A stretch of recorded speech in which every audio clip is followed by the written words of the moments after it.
പക്ഷെ ദുബായിൽ മാത്രമല്ല കേട്ടോ, നമ്മുടെ അബുദാബിയിലും ഉണ്ട് കുറച്ച് നല്ല സ്ഥലങ്ങളൊക്കെ കാണാൻ. അപ്പോൾ അബുദാബിയിൽ പറ്റിയ നല്ല സ്ഥലങ്ങൾ ഏതൊക്കെയാണെന്ന് നമുക്കൊന്ന് കണ്ടാലോ. ഇഷ്ടം പോലെ സ്ഥലങ്ങളുണ്ടെങ്കിലും അബുദാബി എന്ന് പറയുമ്പോൾ നമ്മുടെ മനസ്സിലോട്ട് ഫസ്റ്റ് വരുന്നത് എന്തായാലും ഈ മോസ്ക് തന്നെയായിരിക്കും.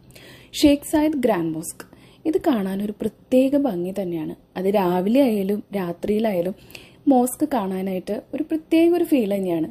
എന്തായാലും അബുദാബിയിലുള്ളവരും അല്ലെങ്കിൽ UAE-യിലുള്ളവരും എന്തായാലും ഇവിടെ വന്നിട്ടുണ്ടായിരിക്കും, വിസിറ്റ് ചെയ്തിട്ടുണ്ടാവും. അപ്പോൾ ഈ മോസ്കിൽ തന്നെ നമുക്ക് സ്റ്റാർട്ട് ചെയ്യാം. ലോകത്തിലെ തന്നെ one of the most beautiful mosque തന്നെയാണ് ഷെയ്ഖ് സായിദ് ഗ്രാൻഡ് മോസ്ക്. ഇതിൻ്റെ ഉള്ളിലായാലും കാണാനായിട്ട് ഒരു പാലസിലൊക്കെ ചെന്ന ഒരു ഫീലാണ് നമുക്ക് കിട്ടുക. നല്ല പെയിൻറ്റിങ്സും ലൈറ്റും കാര്യങ്ങളൊക്കെ കാണാൻ നല്ല ഭംഗി തന്നെയാണ്. മോസ്കിനുള്ളിലേക്ക് പോകുമ്പോൾ നമ്മൾ സ്ത്രീകൾ നമ്മുടെ തലയിലായാലും അല്ലെങ്കിൽ കൈ കാലമൊക്കെ ഫുൾ കവേർഡ് ആയിട്ടുള്ള ഡ്രസ്സ് ചെയ്യണമെന്ന് മാത്രം. ഇനി അങ്ങനത്തെ ഡ്രസ്സ് അല്ല എന്നുണ്ടെങ്കിൽ അങ്ങനെയുള്ള ഡ്രസ്സ് വാങ്ങിക്കാനുള്ള ഓപ്ഷൻസും നമുക്ക് അവിടെ ഉണ്ട്. എന്തായാലും ഈ മോസ്ക് പോവാത്തവരുണ്ടെങ്കിൽ എന്തായാലും പോയി വിസിറ്റ് ചെയ്യുക. മസ്റ്റ് വിസിറ്റ് ആയിട്ടുള്ള ഒരു പ്ലേസ് തന്നെയാണ് Sheikh Zayed grand mosque Abu Dhabi.